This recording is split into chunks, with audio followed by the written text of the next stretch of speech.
Exact, Richard. Mes collègues de TVA Sherbrooke ont obtenu copie de cette demande de recours collectif déposée en Cour supérieure ce matin dans le district donc, de Saint-François. Essentiellement, c'est un recours intenté par deux citoyens ici de Lac-Mégantic, c'est-à-dire Yannick Gagné, propriétaire du Musicafé, de même que Guy Ouellet, résident sinistré et lui-même ayant perdu une proche.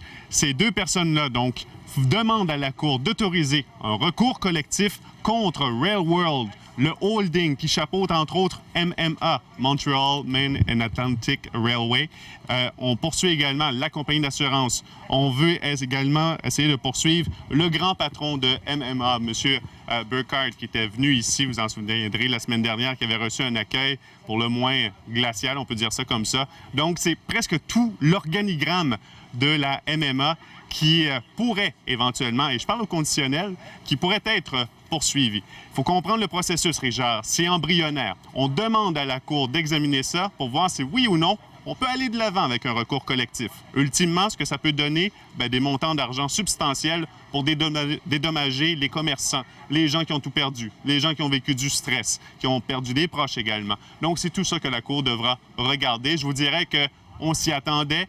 Et là, c'est finalement entamé. C'est piloté notamment par des bureaux d'avocats du côté américain, mais également ici par un avocat de Lac-Mégantic, Maître Daniel Larochelle. C'est naturellement un processus qui risque d'être un peu long, mais dont les résidents, les sinistrés pourraient effectivement bénéficier si c'est accordé, cette demande de recours collectif. Parallèlement, Maxime, vous avez obtenu des photos préoccupantes quant à l'état de la voie ferrée à Lac-Mégantic.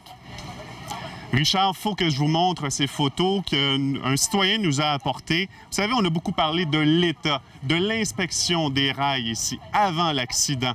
Et là, aujourd'hui, ces photos-là, elles ont été prises sur la voie ferrée qui, jusqu'à présent, accueillait encore des trains de la MMA. Un citoyen qui, vous savez, je pense que le Canada n'a jamais autant compté d'inspecteurs de rails depuis que les citoyens regardent en dessous de leurs pieds pour voir justement l'état de ces voies ferrées. Et dans ce cas-ci, ce qu'on voit, c'est que ce sont carrément des morceaux métalliques qui ont été arrachés, des clous qui tiennent de peur, des morceaux de bois, des traverses complètement pourries. Alors, à quand remonte justement la dernière inspection sur cette voie ferrée? C'est autant d'éléments, Richard, on s'en doute bien, qui devront être examinés de très près, notamment par le BST, mais également par les enquêteurs de la SQ qui mènent, rappelons-le, une enquête criminelle. Et ça fait partie de ce sentiment de laisser-aller qu'on a depuis qu'on revient sur les traces des convois de la MMA au cours des derniers jours, des dernières semaines et des derniers mois. Merci, Maxime. À plus tard.